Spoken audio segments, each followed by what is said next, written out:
things right here. We're going to split up the talk into a couple different parts. But thank you, Sam, for that great introduction. This is one of our first presentations we've done on this data, so we're really excited. We do have a chapter that we're going to be submitting soon and a couple other publications in the work, but we're excited to kind of talk with you about some of our data for the first time. So a little bit about who we are. The Chicago Area Writing Project is the Chicago chapter of the National Writing Project, which is a US-wide network of over 200 sites, mostly based at universities, of teachers, researchers, and with a focus on writing. The model of NWP, we call it, is teachers teaching teachers. And the idea is that we connect with each other and improve our writing practice. Historically, the National Writing Project has done these very long summer institutes, 4-week-long summer institutes in the summer. There has been sort of a national shift in that with COVID to how we're delivering and thinking about our PD.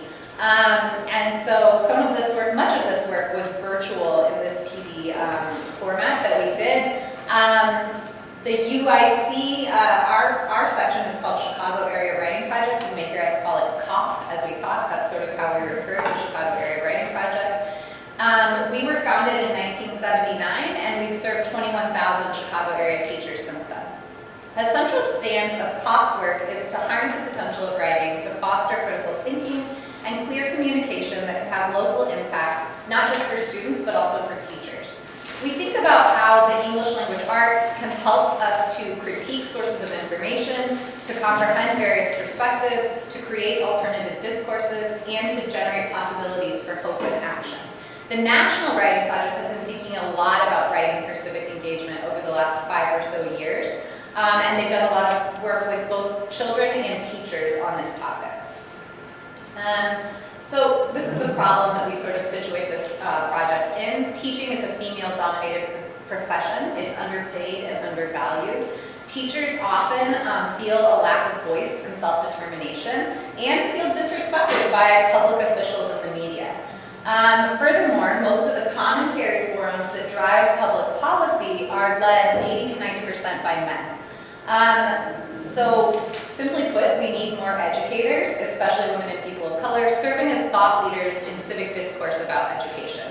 And we specifically want to think about this moment in US history where education and the teaching profession have been sort of at the center of a number of struggles for the future of democracy, whether it is policies around COVID or book banning, or censorship. There's just a number of issues in education that kind of speak to some bigger political issues. So we think this is a ripe space for us to be thinking about civic engagement.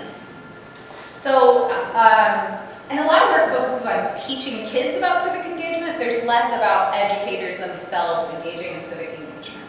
So we have kind of 3 bodies of literature that we draw from in our work. The first is around how can literacy support civic engagement? And we've been drawing a lot on this idea of civic writing from the National Writing Project, which Sam mentioned earlier, that it employs a public voice, it advocates for action, it argues a position, it uses reasoning and evidence, and it employs a structure and supports a position.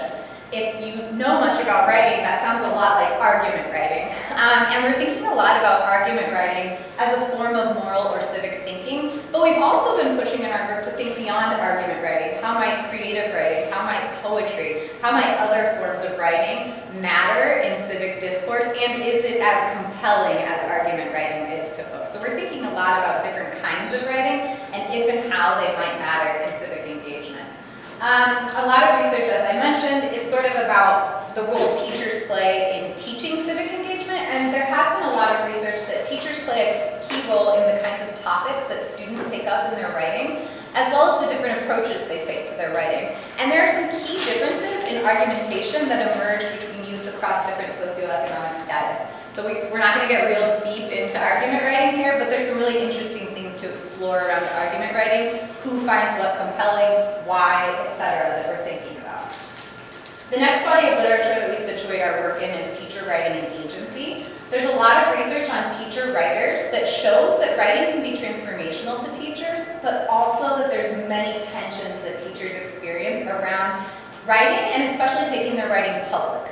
Some of those tensions are things you might be able to guess, like a lack of time or like a misalignment of incentives, right? It's not really like, why should I go work on publishing a piece of writing when I have to tomorrow turn to my lesson plan?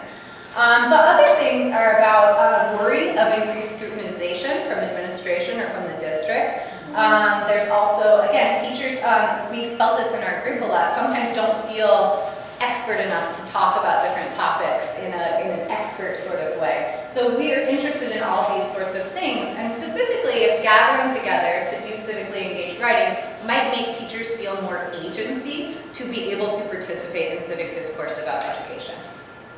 And the last piece of scholarly literature that we situate our work in is around teacher networks. So there's a lot of research about the power of teacher networks to support learning and practice and deepen impact. Sorry, I'm trying to play around with my notes here. Okay, teacher collaboration and learning in participatory network settings can foster teachers' interest-driven writing and their multimodal composing as forms of learning. Formal networks like the NWP function to provide teachers with professional development opportunities and also access to local and even global networks of teachers trying to do different things. Through these professional networks, teachers can learn to deepen their expertise about issues that are important to us, to gain support from each other, and to strengthen our skills for sharing and communicating about topics that matter. So this is the kind of bodies of literature that we're talking into. Andrea is now going to talk to us about our theory of change, our theoretical framework, and also some of the methods for this study.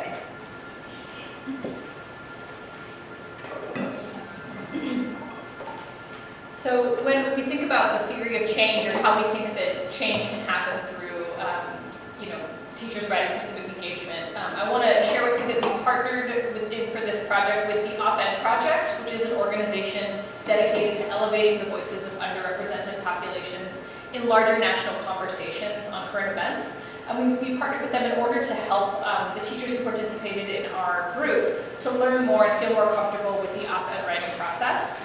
If you don't know, I just learned this today actually, what op-ed means. It means opposite the editorial page in a newspaper context. So it's often an opinion piece that offers perspective on current events from one person's perspective. It offers people who are not official journalists to participate, a way to participate in national conversations. So we borrowed this theory of change from the Op-Ed Project. It's premised on recognizing the power of civic writing and the importance of increasing the participation and influence of underrepresented voices in civic discourse. So to understand the impact of op-ed writing and how it supports civic conversations, this model here documents how thought leaders rise, which links ideas to exposure, to credibility, to influence. So we're going to share a little bit more about what our group did in the next few slides, but this is just an overview. So our guiding analytic lens for this work is Bell Hooks' idea of critical love. In case you don't know, Bell Hooks was a teacher, scholar, and writer. She's best known for her feminist critiques of aspects of American culture. Her writings are really rooted in her experience as a classroom teacher. She regarded education as full of promise for the practice of freedom. And she writes about love critically, using the term critical love to mean love in action to oppose injustice. So we have some quotes here from Bell Hooks specifically, her book All About Love. In each of these quotes, love is really envisioned as an action, as a verb, something that we do. So kind of popular conceptions of love might be that it's like a sentimental feeling or like a good connection you have with somebody, but this is really about love in action to create more just, more peaceful communities. We include these here to articulate her ideas about love and what we're drawing from that. But it's a complicated action that envisions like a better world for everyone. So we are building on 5 years plus of civic engagement initiatives at the Chicago Area Writing Project. Before this grant, we've really been working on this as a strand of our programming at the Chicago Area Writing Project. So in 2018, we did a collaborative research project called Youth Writing for Civic Engagement. That work was supported by the Institute for Policy and Civic Engagement at that time. We also partnered with youth-serving organizations across Chicago, Chicago Public Schools. A few folks in this room were part of those conversations too, which was great, to learn more about youth's civically engaged writing and how teachers can support them. We also collaborated on a summer camp project for youth called Youth Writing Our Lives, which was implemented in a digital format in the summer of 2020. And COP was recently awarded a grant through the National Writing Project and National Endowment for the Arts to support a project called Teacher Writing for Civic Engagement, where K-12 teachers participated in a summer intensive in August of 2022, and then a year-long fellowship to extend that learning about civically engaged writing. And that work was really focused on cultivating teachers' voices in public conversation. So that's kind of where we've been as we've arrived at this project. So this project that we're going to share about today is called Educators Writing to Change the World. With the generous support of the Institute for Policy and Civic Engagement, we convened a group of 21 educators to do civically engaged writing, which we define as writing that employs a public voice, advocating civic engagement or action, and argues a position based on reasoning and evidence. We focused on using teacher participatory action research methods, which I'll share a little bit more about in the next slides, to understand how teachers come to share their civically engaged writing and their voices through op-ed writing, how they engage networks of other teachers to hone their skills and expertise, share their writing for broader impact, and contribute to scholarly conversations around civic engagement. We called this group the EdWrite Collab, and it included higher ed, out-of-school, elementary, and secondary educators, so a wide range of pre-K through 16 educators, including folks who were part of our network at COP. And they went through the op-ed project's core workshop series and engaged in a professional learning community. Our group members identified primarily as women, which is reflective of the teaching profession as a whole. There were also some men and non-binary participants, and approximately a quarter of the group identified as people of color. So this is what we did here, the op-ed project's Writing to Change the World core workshop series. So the op-ed project's workshops are designed to support individuals learning to write and to share their writing for wider impact through local and global publications. So the workshops involve learning about sort of the rhetorics of this kind of public writing, persuasion, and the really concrete skills around like pitching drafts, placing stories, placing op-eds, and accessing a wider network of mentors and peers. So the folks who participate in this workshop series are not just teachers. We brought teachers to this space, but there are folks from all different fields, focused on all different kinds of things, who are in this learning space together. In addition to participating in the op-ed core workshop series, we also cultivated a professional learning community, the EdWrite Collab. Each member participated in 4 meetings as part of this group over the course of a year. They've all produced an op-ed that some submitted for publication. And then together we engaged in collaborative teacher participatory action research. Our research interests broadly were to examine educators' shifting dispositions and skills related to writing and civic engagement. We were also interested in examining the kinds of topics that educators write about and the complexities of writing for change in education at this moment in history. So these were the research questions that were guiding the project. You can see here on the screen. Our first one was, through a writing and action research network, how do educators increase our influence in community discourse? And how does increased participation in community discourse influence educators' understanding of their capacity to act purposefully and constructively in their professional work and beyond? And then the specific question that we're kind of like drawing on for this analysis that we're sharing today is sort of what happens in an educator network focused on writing for civic engagement. So this process is ongoing, it continues. We see ourselves as participants in this project. We all together, the 3 of us, took the op-ed series together. We participated in conversations and we wrote as well. And then the educators also participated in the research piece of the work. So we situate this work within a broad family of research methodologies that prioritize participants' questions, knowledge, and involvement in the research process, including things like action research, teacher action research, participatory action research. We draw from Stapleton's work on teacher participatory action research, which we call TPAR, which explicitly takes a political and critical stance to address teachers' vulnerability and marginalization in wider systems and discourses about policy, labor, and education, as well as recognizes that teachers' expertise and knowledge are not always valued in those conversations. A lot of conversation happening about teachers without teachers really being a part of those conversations. So Stapleton's conception of TPAR includes teacher participants actively engaged in the research project. So in the study, the teachers were and are involved in data collection, analysis, and reflection about their experiences. Data collection included the gathering and analysis of artifacts of individual and collaborative writing, as well as the video recorded cohort meetings across a semester-length period. And data analysis is ongoing, so there's a smaller group of folks from that 21, the larger group, who want to continue to be involved with the analysis of the data, as well as to continue the work of data collection. So that includes collaborative coding work, narrative reflection, individual and group interviews. So kind of like see the data collection and data analysis as really overlapping, and there's not a point at which like one is done and moving on to the next. It's really an iterative process. So we're going to share some emerging findings today, but the work continues and is ongoing. So I'm going to pass it to Kristine to share some of the findings. Okay. Thank you, Andrea. So, just to review really quickly, what does happen in an educator network focused on writing for civic engagement? And we have three sort of categories of findings that start to answer that question. And the first finding is that teachers' voices offer personal experiences as part of a critical analysis of education systems. One of the things that our group really felt very deeply is the misrepresentation or lack of representation of exactly what happens in the classroom.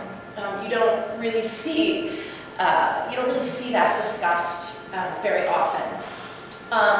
And so each of the data bits that follow are an enactment of these kinds of ideas, that teacher voices are underrepresented, in addition to that teachers find strength through collectivity and collaboration, and that we have insights that allow us to uniquely talk about our classroom experiences. So this is a piece of, we had a document that we all contributed to throughout the course of our 4 meetings.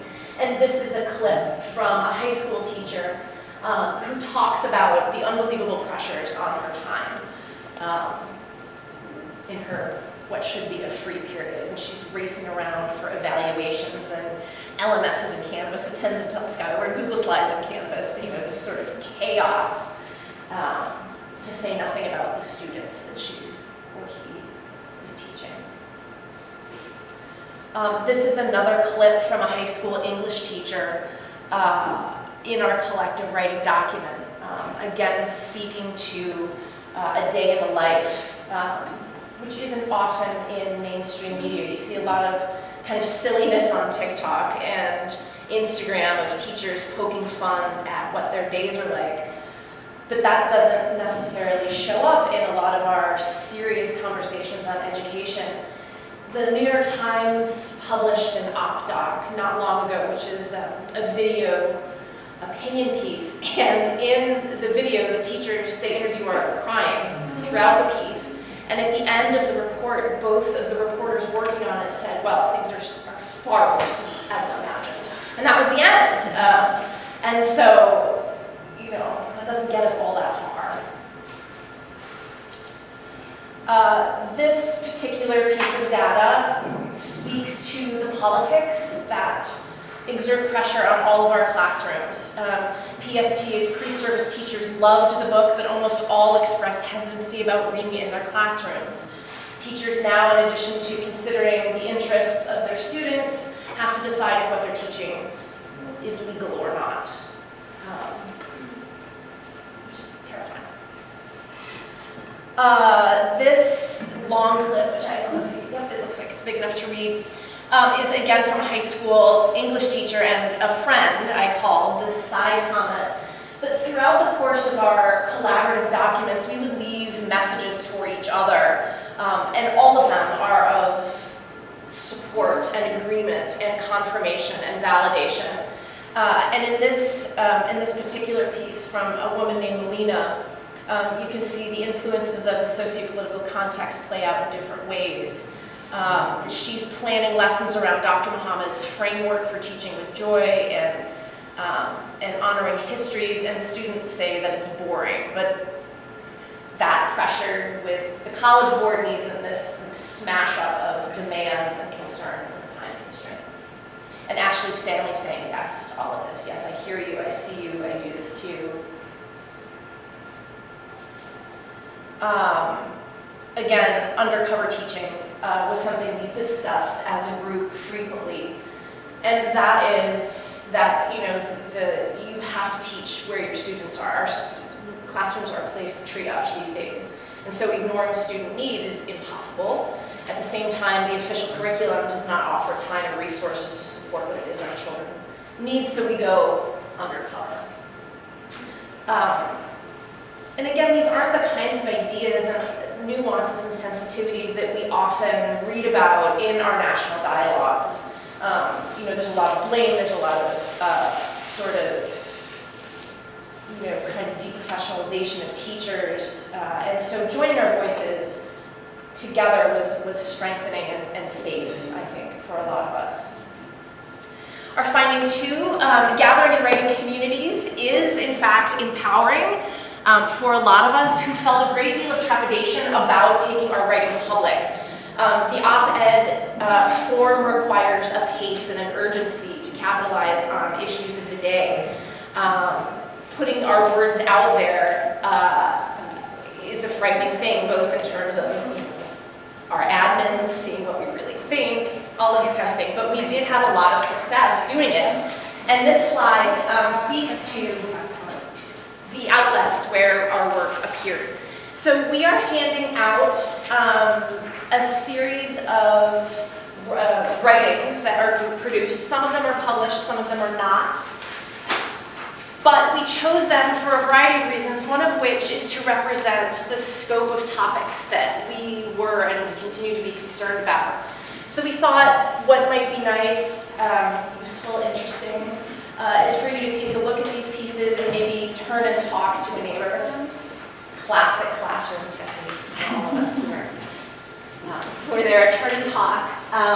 Discussing the range of collective concern raised by educators, some of the rhetorical moves that we used in our work. Why don't we take, I'll set a timer for like 5 or 6 minutes so folks can have a chance to really, you know, look over, maybe read one in depth or skim over all of them or whatever, but I'll set a timer for maybe 6 minutes and then we can turn and talk. Does that sound okay? Okay. We'll go over time. The one last thing, this is actually my favorite piece of data that we have, and it's our effort to think about raising our voices outside the traditional op-ed form, which a lot of us, I don't know that we opposed it, but we had a lot of conversations about talking to power and the individualism and, you know, sort of all of these complicated things about engaging with a system that troubles us. How else do we talk? And so we wrote a poem that we call I Love You But, and it talks about our love of teaching, which we all did in very kind of, you know, beautiful and emotional ways, but there are so many tugs at us. And so this is a quick excerpt from the poem that we all wrote together, and I think we're distributing the slides afterwards. It's linked here. And a website called Writers Who Care. And now that I'm here, I probably won't be able to go back. But here's just a bit of it. I love teaching, but I'm exhausted. I love teaching, but I'm always thinking about what to do. And it goes on and on about, you know, this kind of criticality that we bring to our love of teaching. And I ended with, I love writing, but I'm not sure it does enough to change the world. It does. It definitely does. Okay. Now the big part.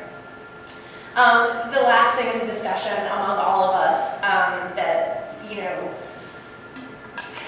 have you found any of these elements of critical love to be important in your own civic engagement work? How might we think of aspects of critical love as central to the formation and sustenance of civically engaged communities? Or anything else that's on your heart, in your heart, on your mind? Thank you so much for the opportunity to talk to you today and to share the work that we've been doing.